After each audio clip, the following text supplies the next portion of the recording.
झोकून द्यावं लागतं, इथं पूर्ण तळमळीनं कळकणं आत हात घुसावं लागतं. ही सगळ्यात महत्वाची गोष्ट आहे. ही एकरूपता ज्याला साधता आली त्याला यश मिळालं.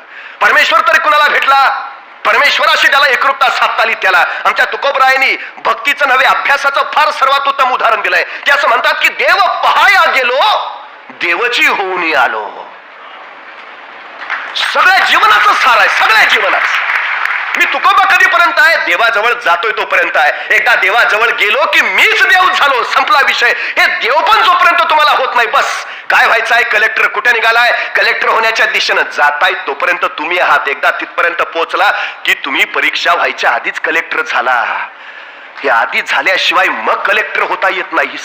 हे होणं महत्वाचं आहे. आत ध्यास, श्वासाबरोबर तो ध्यास आला पाहिजे. प्रत्येक श्वासागणिक सातत्यानं ते आम्हाला वाटलं पाहिजे. होय, दुसरं काही नाही. हा ध्यास ज्याला तयार करता आला त्याला स्वतःच्या श्वासावर विजय मिळवता आला. ही सगळ्यात यश तर त्याला मिळतच, मग बाकी काही नाही.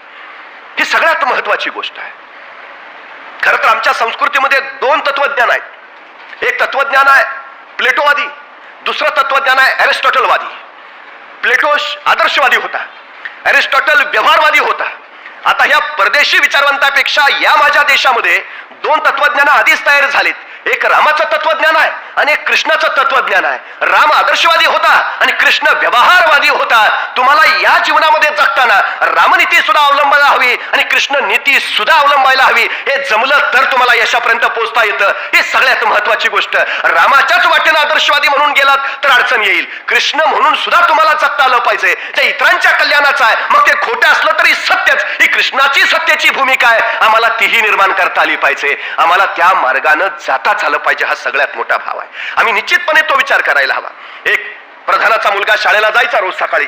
शाळेला जाता जाता राजवाडा वाटेत लागायचा आणि त्या प्रधानाच्या पोराला शाळेला जाताना बघितलं की राजा त्या मुलाला हाक मारून बोलवायचा, ए इकडे ये. आणि तो प्रधानाचा मुलगा आला की राजा त्याच्या पुढे दोन नाणी ठेवायचा. एक नाणं असायचं सोन्याचं, दुसरं नाणं असायचं चांदीचं. आणि राजा प्रधानाच्या मुलाला विचारायचा, ह्यातलं जे मौल्यवान नाणं असेल ते तू उचल. यातलं सर्वोत्तम मौल्यवान नाणं तू जर ओळखलंस तर उचललेलं नाणं तुला. आणि तो प्रधानाचा मुलगा मग एका हातात राजाच्या सोन्याचं, दुसऱ्या हातात चांदीचं. तो प्रधानाचा मुलगा चांदीचं नाणं उचलायचा. राजा म्हणायचा, प्रधान एवढा हुशार पण पोराच्या डोक्यात काय भेजा नाही, त्याला मौल्यवान काय तेच कळत नाही. दुसऱ्या दिवशी परत प्रधानाचा मुलगा शाळेला निघाला. राजा परत तीच परीक्षा घ्यायचा. एका हातात सोन्याचं नाणं, दुसऱ्या हातात चांदीचं, उचल मौल्यवान. हा परत चांदीचं नाणं उचलायचा. महिनाभर असं चालू राहिलं. राजाची पक्की खात्री पटली, हे असंच दिसतंय, बापाचा काही गुण याच्यात आलेला नाही. बापच हुशार, पोरात ती हुशारी दिसत नाही. महिनाभरानंतर राजाने शेवटी प्रधानाला विचारलं, काय हो प्रधानजी, तुम्ही एवढे हुशार, बुद्धिमान, विद्वान आणि तुमचा मुलगा असा कसा? प्रधानाने विचारलं, काय झालं? म्हणजे तो रोज शाळेला जातो, मी त्याला रोज बोलावतो आणि रोज दोन नाणी हातात ठेवतो, एक सोन्याचं एक चांदीचं. सांगतो मौल्यवान असलेलं उचल. आणि तुमचा मुलगा चांदीचं नाणं उचलतो, त्याला मौल्यवान काय ते कळत नाही. अहो, सोन्याचं नाणं उचलायचं सोडून रोज महिनाभर ते चांदीचंच नाणं मौल्यवान म्हणून उचलतोय. त्याला शिकवलंय का नाही मौल्यवान काय? प्रधानालाही वाईट वाटलं. तो म्हणला, बघतो आपला मुलगा हुशार आहे, त्याला माहिती आहे, पण हे असं का करते काय कळेना. मग ते घरी आला, मुलाला बोलावलं, इकडे ये. अरे, मुलं वडिलांचं नाव रोशन करतात, तू काय घालवायला आलायस का? तुला एवढा शिकवून तयार केला, तुला मौल्यवान काय ते कळत नाही. अरे, महिनाभर राजा तुझ्या पुढे दोन नाणी ठेवतो, एक सोन्याचं एक चांदीचं, आणि तू सोन्याचं नाणं उचलायच्या ऐवजी चांदीचं नाणं उचलतोय, तुला मौल्यवान कळत नाही. एवढा ऐकल्याबरोबर पोरगा म्हणला, बाबा जरा थांबा. आत गेला, एक बरणी घेऊन आला. बरणीत सगळी महिन्याची साठलेली चांदीची नाणी होती. आणि तो बाबांना म्हणला, ही महिनाभरची कमाई आहे. तुम्हाला काय वाटलं, राजा मला खेळवतोय? महिनाभर मी त्याला खेळवतोय.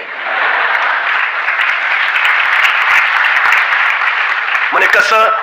अहो बाबा, जर मी सोनं हे मौल्यवान नाणं हे मला माहिती आहे ना, पण ज्या दिवशी मी सोन्याचं नाणं उचलेन त्या दिवशी खेळ बंद होईल. एका सोन्याच्या नाण्यासाठी ही महिनाभराची चांदीची नाणी कशाला घालू? बुद्धिमान असण्याची व्याख्या काय आहे? आपली बुद्धिमत्ता जे दाखवून देतात ते बुद्धिमान नव्हे. आपली बुद्धिमत्ता न दाखवता त्या बुद्धिमेचा वापर करून आपला फायदा करून घेतात ते खरे बुद्धिमान.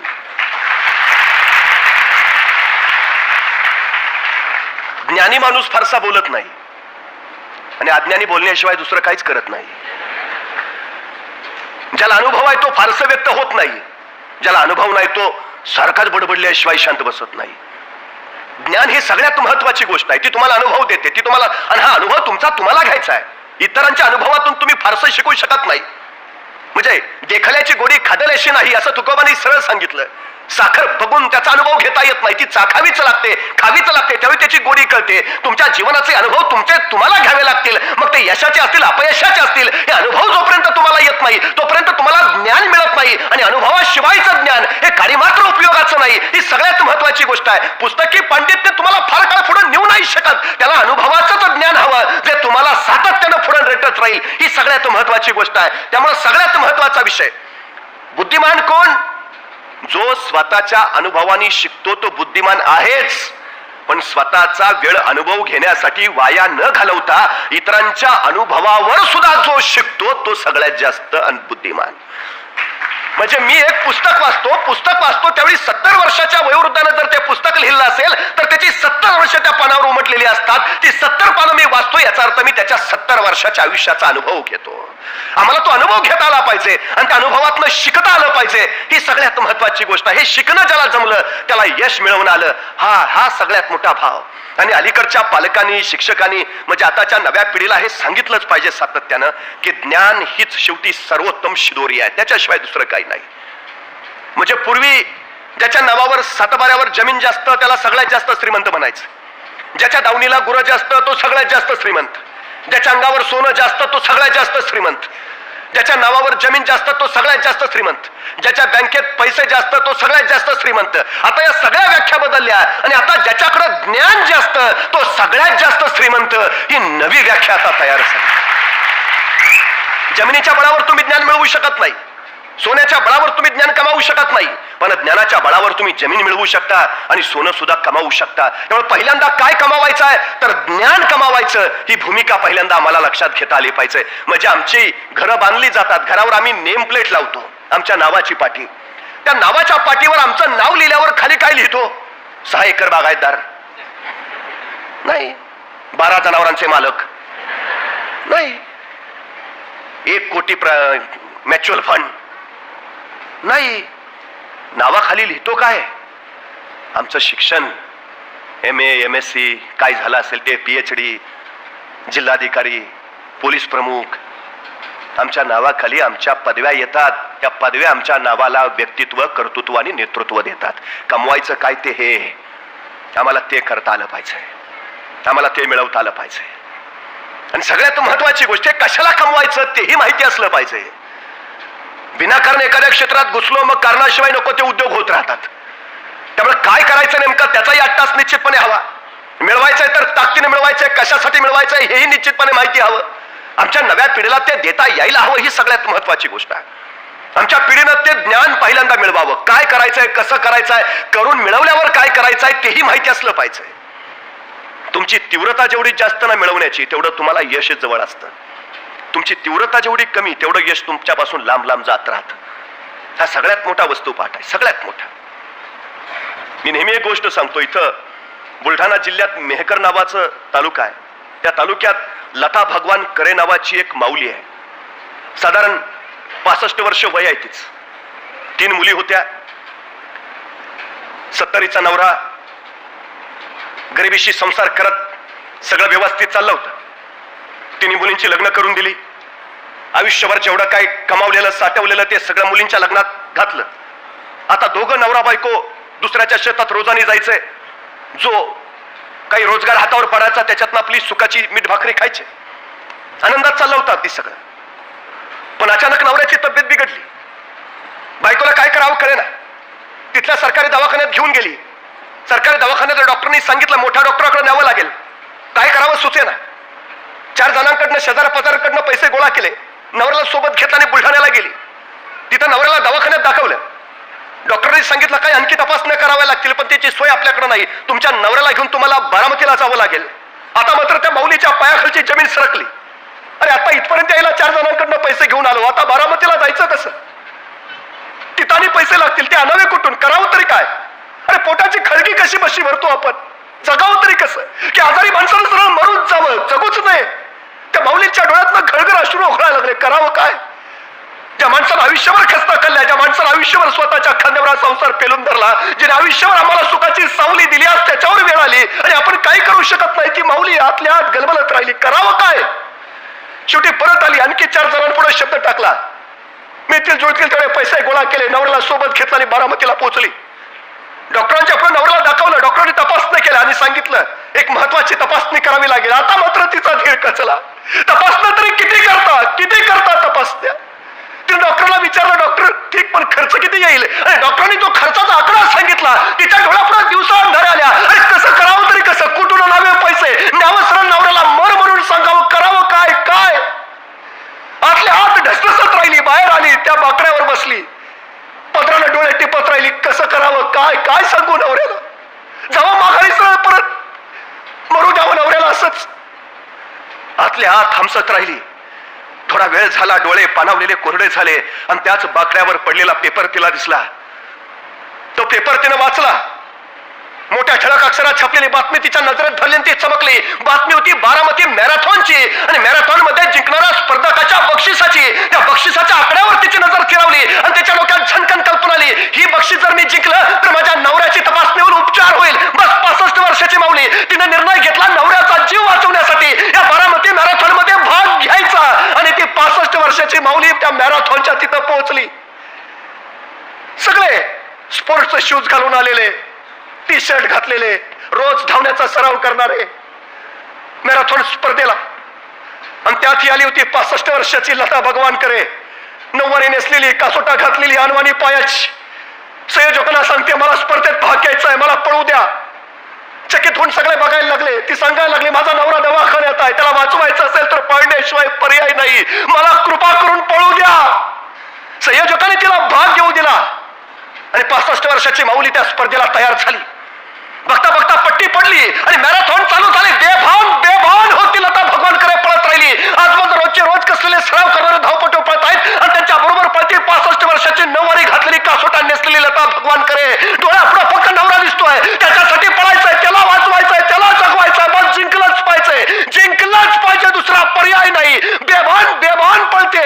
आतापर्यंत पळली होती रानात जनावरांच्या माग, आतापर्यंत पळली होती संसारला ठिगळा लावताना, आतापर्यंत पळाली होती संध्याकाळचे 2 घास कमावताना. अशी मैदानावर कधी पळलीच नव्हती. पण आयुष्य आता पळायला लावत होतं बेभानपणे. पळत होती आणि अखेर आवाज झाला, स्पर्धा संपली आणि त्या बारामती मॅरेथॉनची विजेता ठरली ही 65 वर्षाची लता भगवानकरे.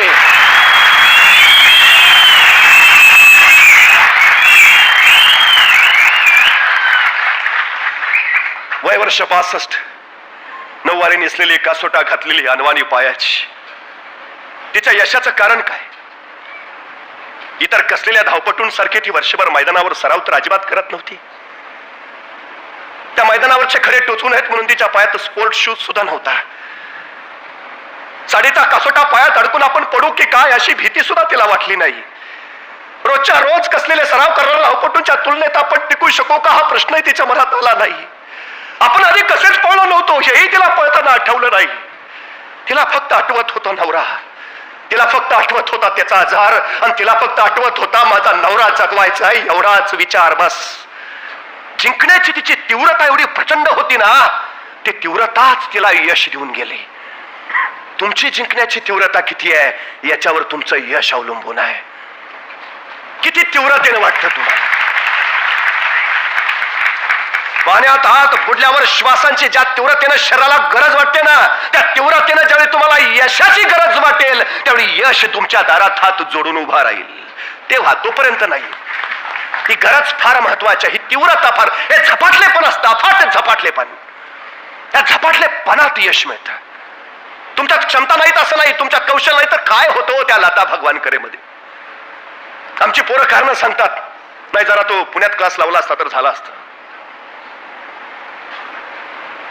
अहो ज्याच्याकडे खायचीच अवस्था नाही त्यांनी कुठून क्लास लावायचे. आमच्या दर्जी सरांसारखे काही सगळ्यांना सांभाळून जवळ करून गरीब पोरांना मार्गदर्शन करून पुढे नेणारे आहेत. पोचला तर पाहिजे तुम्ही त्यांच्यापर्यंत. ज्याला ती तीव्रता आहे ना त्याला सगळेच मदत करतात. पूर्वी आमच्याकडे सांगितलं जायचं, पूर्ण श्रद्धेनं जर तुम्ही एखादी इच्छा व्यक्त केली तर परमेश्वरच ती पूर्ण करण्यासाठी धावतो, तुम्हाला काही करावंच लागत नाही. त्या तीव्रतेनं सांगा हो मला व्हायचंय, तुम्ही काहीच करायचं नाही, ती नियतीच तुमचं सगळं काम करून जाते. पण ती तीव्रता तरी दिसली पाहिजे.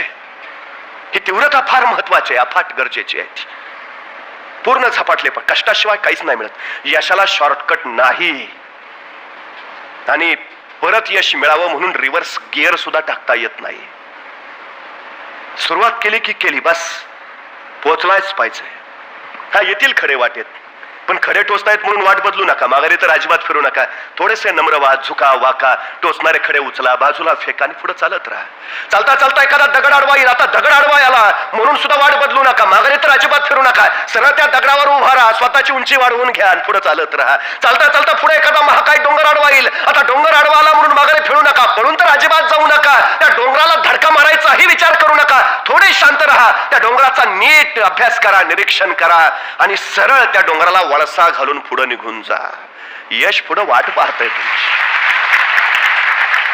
ज्याला हे कळालं ना त्याला यश मिळालं, ही सगळ्यात महत्वाची गोष्ट आहे. आम्हाला ते जमलं पाहिजे, ध्यास हवा, झपाटले पण हवं, ती तीव्रता आमच्या ठाई हवी, हो मिळवायचं आहे बस.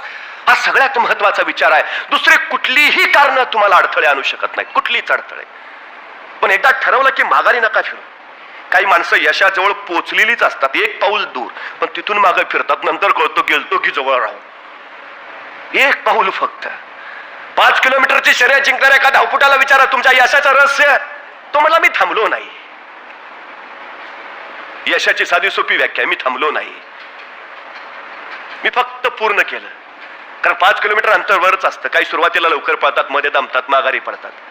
काही हळूहळू सुरुवात करतात, मध्येच माघारी फिरतात, त्याला पुढे जाऊ देत नाही, माझं काही उद्या. अशी वृत्ती प्रवृत्तीची माणसं असतात. सातत्य हा सगळ्यात महत्वाचा गुण आहे. सातत्य.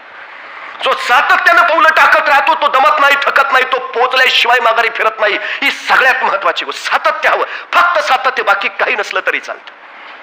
अविरतपणे सातत्यानं चालत राहणं हा पोचण्याचा सर्वोत्तम मार्ग आहे, सगळ्यात महत्वाचं. पण हे सातत्यानं चालताना जे कराल ते सर्वोत्कृष्टच असलं पाहिजे, ते उत्कृष्टच ठरलं पाहिजे, याच्यावर पूर्ण लक्ष केंद्रित करा. पाट्या टाकणारी कामं हे माणसं यशस्वी होत नाहीत. जबाबदारी आहे, आता केलंच पाहिजे, नाही फारच इच्छा आहे, अशाने होत नाही. ताणतणाव याच्यातून निर्माण होतात. डॉक्टर्स असं सांगतात की माणूस कामानं कधीच मरत नाही, माणूस कामाच्या ताणानं मरतो. आमच्याकडे सुद्धा तेच आहे. आमची क्षमता एवढी आहे, आमची कौशल्य, आमच्यात सामर्थ्य एवढं आहे की आम्ही मरू नाही शकत कुठल्याच अभ्यासानं, कामानं, अजिबात नाही. पण त्याचा जो ताण आम्ही घेतो ना, तो आम्हाला थकवतो, तो आम्हाला दमवतो, तो आम्हाला मध्येच वाकवतो, झुकवतो, माघारी फिरायला भाग पडतो. हा ताण हसत खेळत झालं पाहिजे सगळं. कुणी एवढं काय तुम्हाला फासावर नाही देणार कुणी. मध्यंतर मी बातम्या 12वीचा निकाल लागला की आत्महत्या करणाऱ्यांच्या बातम्या वाचल्या. म्हणजे 3 तासाचा पेपर तुमचं आयुष्याचं भविष्य कसं काय ठरवू शकतो. धीरूभाई अंबानीचं रिलायन्स आज जगभर पसरलंय. 4थी नापास होते ते. जगातली 50% अधिक मोठी माणसंही नापास आहेत. अडचण काय आहे. स्टीव्ह जॉबचं शिक्षण किती होतं. ज्ञानेश्वर कुठल्या विद्यापीठात गेले होते, पण विद्यापीठाच्या अभ्यासक्रमात आज ज्ञानेश्वरी आहे.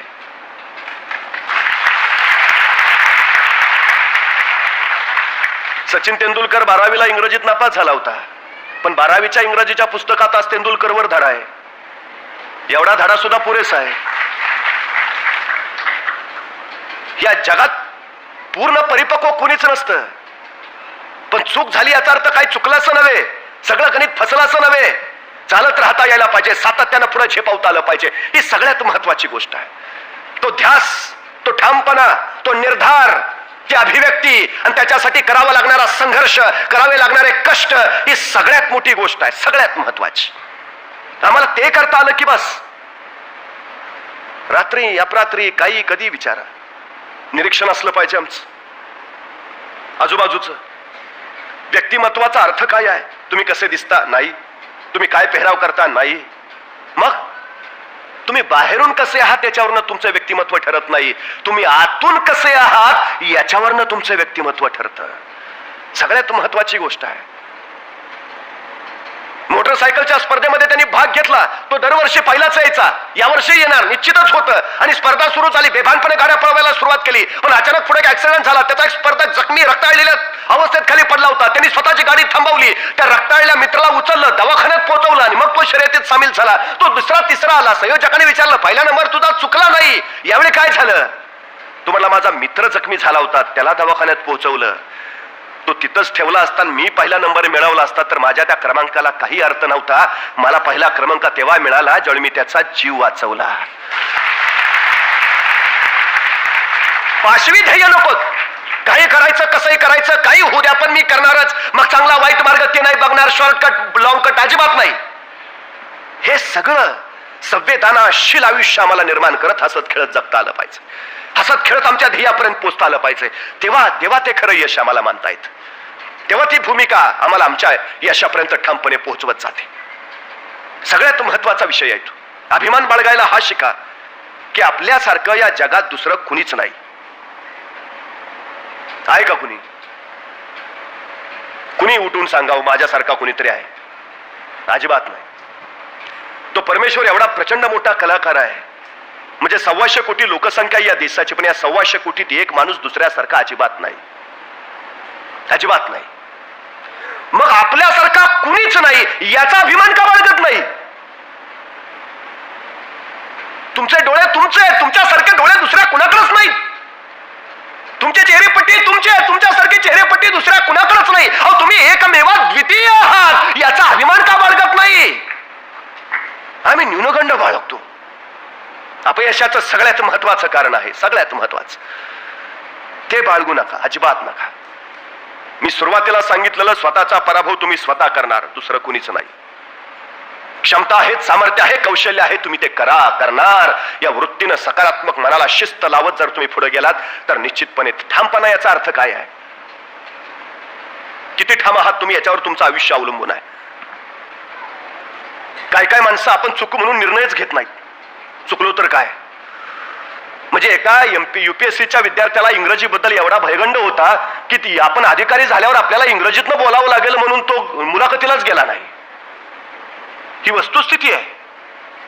कोणच नाही तुमचा दुश्मन. तुमचा न्यूनगंड हाच तुमचा सगळ्यात मोठा शत्रू आहे. अजिबात तुमच्यासारखं दुसरं कुणीच नाही. ग्रेटेस्ट आहात तुम्ही, ही भावना पहिल्यांदा डोक्यात. मी सुरुवातीला सांगितलं, स्वतःवर प्रेम करायला शिका, नाही कुणी दुसऱ्यासारखं. ठाम राहायला शिका. चुकू द्या निर्णय चुकला तर. अडचण काय आहे? यशस्वी कोण होतात? जे योग्य निर्णय घेतात ते नव्हे, तर घेतलेला निर्णय योग्यच कसा होता हे जे सिद्ध करतात ते. सगळ्यात महत्वाचं आहे. मॉन्टी रॉबर्ट नावाचा एक रेसकोर्सवर घोड्यांच्या तबेल्यात काम करणाऱ्या मजुरांचा पोरगा होता. त्याच्या शाळेच्या शेवटच्या दिवशी त्याला निबंध लिहायला सांगितला, माझं हे स्वप्न. आणि रेसकोर्सवर घोड्यांच्या तबेल्यात काम करणाऱ्या मजुराच्या या पोरानं स्वप्न लिहिलं की एक दिवस माझ्या मालकीचा रेसकोर्स असेल. 200 ते 300 जातिवंत अरेबियन घोडे माझ्याकडे असतील. गाड्या, बंगला आणि जगातला सगळ्यात श्रीमंत म्हणून मला ओळखलं जाईल. निबंध लिहिला, निकाल लागला. त्याच्या वर्गातली सगळी मुलं पास झाली. नापास झाला तो मॉन्टी रॉबर्ट. तो शिक्षिकेकडे गेला, म्हटला, मॅडम मला तुम्ही चुकून नापास केलं, मला पास करा. मॅडम म्हटलं, मी चुकून नाही तुला नापास केलं, जाणीवपूर्वकच केलंय. पण का? अरे तू स्वप्न काय लिहिलं, निबंध काय लिहिलायस तू? तू रेस्कोर्सचा मालक असणार. 200-300 जातिवंत अरेबियन घोडे तुझ्याकडं, गाड्या, बंगला. अरे वेड्या, शक्य होईल ते स्वप्न बघावं, अशक्य कोटीतलं नाही. कधी कळणार तुला? तुझं हे स्वप्न कधीच पूर्ण होऊ शकत नाही. असं नसतं स्वप्न. अरे तू विसरू नको, तू रेसकोर्सवर काम करणाऱ्या एका गरीब मजुराचा मुलगा आहेस. मी तुला पास करूच नाही शकत. नाही मॅडम, तुम्ही मला पास करा. ठीक, तू तुझं स्वप्न बदल, मी तुला पास करते. मॉन्टी म्हणला, नाही मॅडम, मी माझं स्वप्न नाही बदलणार, मी माझ्या स्वप्नावर ठाम आहे. मॅडम म्हणल्या, नाही, मग मी तुला पास नाही करणार. तू ठरव, परीक्षेत पास व्हायचंय, पुढच्या वर्गात जायचंय, का हे स्वप्न ठेवून घरी बसायचं आहे? मॅडम म्हटलं, मी स्वप्न नाही बदलणार, द्या तो निकाल माझ्याकडं. पण लक्षात ठेवा टीचर, एक दिवस मी माझं स्वप्न पूर्ण करणारच. आणि तो मॉन्टी रॉबर्ट तिथून निघून गेला. 20 वर्षानंतर त्यात शिक्षिका त्यांच्या शाळेची सहल घेऊन एका रेसकोर्सला भेट द्यायला गेला. तेव्हा त्या तरुण मालकानं त्यांचं स्वागत केलं, त्यांना सगळा रेसकोर्स फिरून दाखवला. रेसकोर्स बघायचे पैसेही नाही घेतले. शेवटी त्या टीचरना त्यांनी विनंती केली, आपण दुपारचं जेवण माझ्यासोबत घ्याल का? आणि त्या सगळ्या विद्यार्थ्यांना टीचरना घेऊन तो स्वतःच्या डिनर हॉलमध्ये आला. तिथं त्या मॅडमनी बघितलं तर एका भिंतीवर एक सर्टिफिकेट फ्रेम करून ठेवलेलं. त्या मॅडम जरा चाहुलीनं जवळ गेल्या आणि म्हणाले, अरे हा तर आमच्या शाळेचा निकाल आहे. अरे मग माझी सही आहे त्याच्या खाली. कुणाचा पण मॉन्टी रॉबर्ट, अरे त्या नापास झालेल्या मॉन्टी रॉबर्टचा निकाल तुम्ही फ्रेम करून लावलाय. अरे वेडा, त्याला स्वप्नबद्दल सांगितलेलं तुला पास करते, त्याने ऐकलं नाही. कुठाय तो? तुमच्या रेस्कोर्सवर कामाला आहे का? कुठाय तो? बोलवा त्याला. तसा तो तरुण मालक म्हटला, मॅडम मीच तो मॉन्टी रॉबर्ट.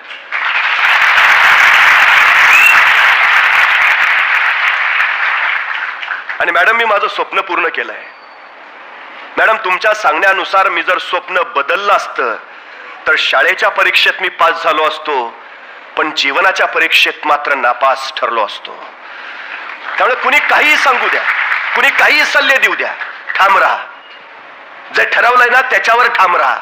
इतके भक्कम राहा की ते मिळवल्याशिवाय तुम्हाला दुसरा पर्यायच असणार नाही. इतके ठाम. तुमचा कृती ठाम हवी, तुमचा निर्णय ठाम हवा, तुमचा विचार ठाम हवा, तुमचा अभ्यास ठाम हवा, तुमचा व्यासंग ठामच असायला हवा. बस. ठामपणा कमावता येतो, ठामपणा मिळवता येतो. ठामपणा याचा अर्थ भावनेचं नियंत्रण. तो ठामपणा तुम्हाला कुठल्याही परिस्थितीत डळमळू देत नाही. तो ठामपणा तुम्हाला कस खाऊ देत नाही. तो ठामपणा तुम्हाला संघर्ष करायला तयार करतो. तो ठामपणा तुम्हाला धडका मारायला सांगतो. तो ठामपणा यश मिळवल्याशिवाय माघारी फिरायचं नाही हे सातत्यानं तुमच्या मनावर बिंबवतो. तो ठामपणा हाच तुमचं सगळ्यात मोठं यश ठरतो. ही सगळ्यात महत्व ठामपणा सगळ्यात महत्वाची गोष्ट आहे. पण अलीकडच्या पिढीत याचीच वानवा सगळ्यात जास्त दिसते. आम्ही ठामच नाही आहोत कशा बाबतीत, ही आमची सगळ्यात मोठी अडचण आहे. तो ठामपणा कमवा. ठामपणा विचारांच्या स्पष्टतेतून येतो आणि स्पष्टता अभ्यासातून तयार होते. अभ्यास हा व्यासंगानेच कमावता येतो आणि व्यासंग कष्टाच्या बळावरच मिळवता येतो. कष्ट संघर्ष ही सगळ्यात महत्वाची गोष्ट आहे. सगळ्यात महत्वाची. या जगात अशक्य काहीच नाही, काहीच नाही. सगळ्यात महत्वाची गोष्ट आहे. आणि या जगात सगळं अस्तित्वात आहे, फक्त आपल्याला माहिती नाही. ज्या दिवशी माहिती होतं त्यावेळी त्या गोष्टीचा शोध लागला असं आम्ही म्हणतो. हा विक्रम कुणीच मोडू शकत नाही, पण तो बनवण्याआधी तो अशक्यच होता. तो बनवला, मग तो मोडण्याचा विक्रम होतो, तो मोडण्याचा विक्रम होतो. जसं आता ती रँक मिळाली, मला रँक आणखी वाढवून घ्यायची होती म्हणून मी परत स्पर्धेला बसले, परत परीक्षेला बसले.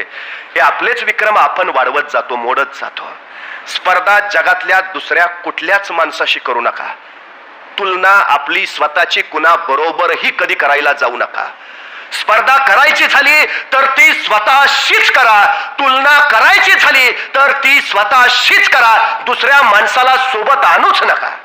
जो माणूस स्वतःशी स्पर्धा करतो तो अधिकाधिक शिखर गाठतो. जो स्वतःशी तुलना करतो तो अधिकाधिक क्षमता कौशल्य मिळवत पुढे जातो. त्यामुळे जे असेल ते स्वतः, हा सगळ्यात मोठा बाण आहे. ही सगळ्यात मोठी गोष्ट आहे. हिमाचल प्रदेश मधलं एक छोटं गाव आहे, डोंगराच्या कुशीत वसलेलं आहे. देशाला स्वातंत्र्य मिळालं का याची खबर अजून त्यांना नाही. एखादा कुणी आजारी पडला तर प्रचंड मोठा डोंगर पार करून मग शेजारच्या तालुक्याच्या गावी जावं लागतं, त्यावेळी त्याच्यावर इलाज होतो. डोंगराच्या पायथ्यापर्यंत बैलगाडी नेता येते, तिथून मग आजारी माणूस पाठीवर घ्यायचा, डोंगर चढायचा, उतरायचा आणि मग त्या गावात पोहोचायचं, त्यावेळी त्याचा इलाज होतो. इतक्या सगळ्या कष्टातून बिकटातून ते गाव तिथं जगतंय. एक माणसी आणि त्याची बायको. बायकोचे दिवस भरत आलेले. हा शेतात काम करत होता. वेळ सायंकाळची, साधारण 7च्या सुमाराची. आणि अचानक त्याच्या शेजारची धावत धावत आले. तुझ्या बायकोच्या पोटातल्या कळा वाढल्यात. तिच्या काळजीनं थापत त्या उरानं तो सुसाट धावत सुटला. घरात त्याची बायको तळमळत पडली होती, कळवळत वेदनेने हळहळत होती. बायकोच्या जवळ गेला, डोक्यावरून हात फिरवला. थोडा धीर धर, थोडा, मी आत्ता बैलगाडी आणतो, आपण लगेच दवाखान्यात जाऊया. बघता बघता बैलगाडी आली. त्यानं स्वतःच्या बायकोला उचललं, त्या बैलगाडीत ठेवलं. थोडा धीर धर, थोडी कळकळ, वेदना सोस, आपण पोहोचतोच आहे. बायकोला धीर देत सातत्यानं तिला सांगतो. बैलगाडी हाकू लागला. बघता बघता अंधार गडद गडद होत झाला. त्याच्या उरातला अंधार सुद्धा तसाच, पण तरी बायकोच्या वेदना त्याला गप्प बसू देत नव्हत्या. तो बैलगाडी जोरात हाकत होता, आणखी जोरात, पण तिला धक्के बसू नयेत म्हणून परत जीव गलबलत होता. पण वेगात गेलो नाही तर पोहोचणार नाही. वेगात गेलो तर बायकोला त्रास होईल. या सगळ्या उलाखाली तो कसा बसा डोंगराच्या पायथ्याला पोहोचला. आता तो प्रचंड अजस्त्र डोंगर चढायचा होता, तो चढून उतरायचा होता. मग पुढं गाव, मग दवाखाना. बायको वेदना अफाट तळमळत होती. बैलगाडी थांबवली. त्यानं बायकोला स्वतःच्या पाठीवर घेतलं, सांगितलं काळजी करू नको, मी आहेच तुझ्यासोबत, अजिबात काळजी करू नको, तू फक्त थोडी कळकाळ, थोडा धीर काळ. बायकोला पाठीला बांधलं आणि तो महाकाय डोंगर चढायला त्यांनी सुरुवात सुरुवात केली. पावलं पावलं टाकत राहिला, डोंगर डोंगर चढत राहिला. अर्ध्यापर्यंतला बायको तळमळते, तिच्या वेदना त्याला ऐकू येत आहेत. तिच्या वेदनेबरोबर तो तिला सावरतोय, आवरतोय. थोडा धीर धर, थोडा धीर धर. बघता बघता आणखी पुढाला, आणखी पुढाला. आता डोंगराचा माथा जवळ आला होता. बायको भयान तळमळायला लागलेली, वेदनेनं भयान ओरडत होती. तो त्याला सांगितलं, आलोच बघ, माथ्यावर आलो. आता फक्त उतरायचं, उतरायला वेळ नाही लागणार, आपण लगेच उतरू, काळजी करू नको, थोडा धीर धर. बघता बघता बायकोच्या आरोळ्या आणखी घुमल्या. त्याला ते बघवे ना, सोसवे ना, पाहावे ना. पण त्याही अवस्थेत तो सांगत होता का थोडा धीर धर ग, थोडा धीर धर. हे बघ, पोहोचलोच आपण, पोहोचलोच. आणि बघता बघता तो तिला घेऊन माथ्यावर पोहोचला. आणि अचानक त्याच्या लक्षात आलं, मगापासून कानावर पडणाऱ्या बायकोच्या आरोळ्या आता कानावर येत नाहीत. बायको कणल्याचाही आवाज नाही. काळीच सर्व दिशेत तरतरलं. एका अनामिक भीतीनं हरवलं. त्याने पाठीवरनं बायकोला उतरवलं. अगं ए, आलो आलो ना, आलो ना, आपण माथ्यावर आलोय ग. आता काही क्षणात खाली उतरू. अगं थोडा थोडा धीर धर ना. ए उठ. आणि त्याची भीती खरी ठरली. माथ्यावर पोचेपर्यंत त्याच्या बायकोनी जगाचा निरोप घेतला होता. आणि अजून जगाचा चेहराही न बघितलेल्या तिच्या गर्भातल्या मुलानंही आर्तपणे टावा फोडला. त्याने त्याचा रडायला लागला. अगं थोडा वेळ ग, थोडा वेळ. पण आता उपयोग नव्हता. त्या महाकाय डोंगराकडे बघत राहिला आणि कडाडला, तू मारलास माझ्या बायकोला, तू गेलास माझा पोर, तू. पण आता काय? शांतपणे माघारी फिरला. 2 दिवस शोकात गेले, दुःखात गेले. तिसऱ्या दिवशी मात्र मनाशी काहीतरी निश्चय करून एका हातात टिकाव आणि दुसऱ्या हातात फावडं घेऊन तो डोंगराच्या पायथ्याला आला. त्या अजस्त्र महाकाय डोंगराकडे बघत म्हणाला, काही जीव घेतल्याची आतापर्यंत, काही काया मारल्याची आतापर्यंत, काही कळ्या तुझ्या या माथ्यावरच कुस्करल्या असतील. तू ज्याने अजून जगाचा चेहराही बघितला नाही, असे कोणी जीव तुझ्या कंद्यावर शेवटचा श्वास घेऊन संपले असतील. पण आता परत असं होणार नाही. आता कुणाची बायको मरणार नाही ना, आता कुणाचं मोर. आणि त्यांनी कामाला सुरुवात केली. तो डोंगर फोडायला लागला, एकटाच अविरत. माणसं यायची, बघायची, हसायची. वेळ आहे का काय? एकट्याचं काम आहे, खायचं काम आहे. त्याने दुर्लक्ष केलं. तिसऱ्या चौथ्या दिवशी माणसं घोळक्याने यायला लागली, त्याची चेष्टा करायला लागली. अरे पागल आहे का, डोकं फिरलंय का, बायको मेल्याचा धक्का बसला याला, चला कामाला. माणसं यायचे, चेष्टा उडवायचे, हसायचे, निघून जायचे. आठवडा उलटला, महिना उलटला, काम चालूच होतं. बघता बघता माणसं सावध झाली. त्यांना त्याचं गांभीर्य कळालं. एक दोन माणसं येता जातात त्याच्याशी बोलू लागली. बघता बघता त्याला कधीतरी मदत करू लागली. त्याला सांगू लागली, अरे सोपं नाही बरं काम. अरे डोंगर फोडायचं काम एकट्याचं नाही. अरे नको नको शक्ती वाया घालू. अरे पिढ्यानपिढ्या चालत आलंय आपल्याकडं. तू एकटा काय करणार आहेस? तू नको नको हे करूस. पण त्याने हट्ट सोडला नाही. त्याने ध्येय बदललं नाही. अविरतपणे तो सातत्यानं कष्ट करत राहिला. वर्ष उलटलं. अर्धा डोंगर तरी फोडून काढला होता. 2 वर्ष उलटली, माथ्यापर्यंत तो पोहोचला होता. 3 वर्ष उलटली, 4 वर्ष, 5 वर्ष, 6 वर्ष, 7 वर्ष, 10 वर्ष, 11 वर्ष अविरत सातत्यानं फक्त एकच काम करत होता, डोंगर फोडायचा, बस, दुसरं काही नाही. अखेर 12 वर्ष उलटली. आणि त्या 12 वर्षात तरी तो पूर्ण डोंगर फोडून टाकला होता. बैलगाड्या येऊ जाऊ शकतील अशी वाट त्यानं निर्माण केली होती. त्या पलीकडच्या डोंगराच्या पायथ्याला तो बसला, आपणच निर्माण केलेल्या वाटेकडे पाहत. आणि त्या दिवशी शांतपणे मनाशी पुटपुटला. त्या डोंगराकडे बघत त्याला म्हणाला, हरलास तू, आज मी जिंकलोय. आता कुणाची बायको मारणार नाही. आता कुणाचं पोर या दुनियेत येण्यापासून हिरावलं जाणार नाही. हरलास तू, हरलास. आणि ती तयार झालेली सगळी वाट डोळ्यात साठवत तो तिथंच एका दगडाला टेकून बसला. तिथंच. आणि आपल्या ध्यासाचा शेवटचा श्वास घेऊन त्यानं आपला शेवटचा श्वासही तिथंच ठेवला. संपला. 12 वर्ष तब्बल अविरतपणे ते काम करत होता. हिमाचल प्रदेशच्या त्या खेडेगावात जर कधी गेला तर त्या माणशीची समाधी तिथंच पायथ्याला उभारली लोकांनी, जिथं तो टेकून बसला होता, जिथं त्याने शेवटचा श्वास घेतला होता. आणि त्याच्या समाधीवर लिहिलंय, जगातील प्रवास करू पाहणाऱ्या प्रवाशांचा प्रवास सुखकर व्हावा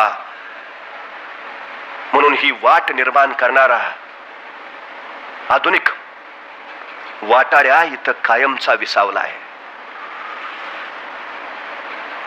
डोंगर दिसतो त्यावेळी तो आपल्याला अशक्यच वाटतो, पण प्रत्यक्ष ज्यावेळी कामाला सुरुवात होते त्यावेळी तो महाकाय डोंगर सुद्धा शरण येतो.